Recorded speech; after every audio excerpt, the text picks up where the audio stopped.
ئەوەنگە ئەڵێم کەسێکی وەکو کاگازات بەڕاستی ئێمە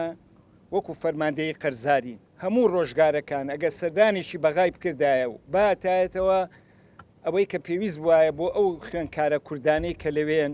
کە چۆن ڕێنماییان نەکردین چۆن خەڵک حازرکەین بۆ کولەی فڕۆکەوانی بەڕاستی درێغی نەکرد هەموو پیاوێک بوو کە زۆر خۆنەویست بوو هیچ داوایەکیشی نەبوو جا لێرە من ئەوەنگەی ئەڵێم برایەکی خۆشەویستمان لە دەستدا لەبەر گەرما سەرخۆشی لە یەکە بە یەکەتانەکەم ئیشەڵا دوایی ناخۆشیە بێ دوا کۆزە بێ بۆ ئەو بنەماڵە بەڕێزە بناوی بنەماڵی شاڵێکان لە سلێمانی لە درۆک لە کەرکووک لە هەولێر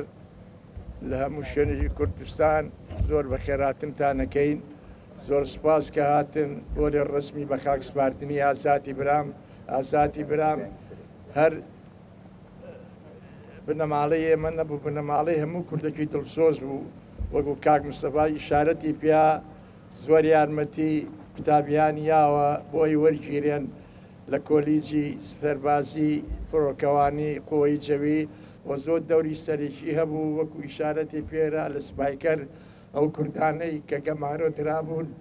لەلایەن داعشەوە ئەمتوانی بە جهودی شەخسی خۆی هەمویانی ڕزگار کرد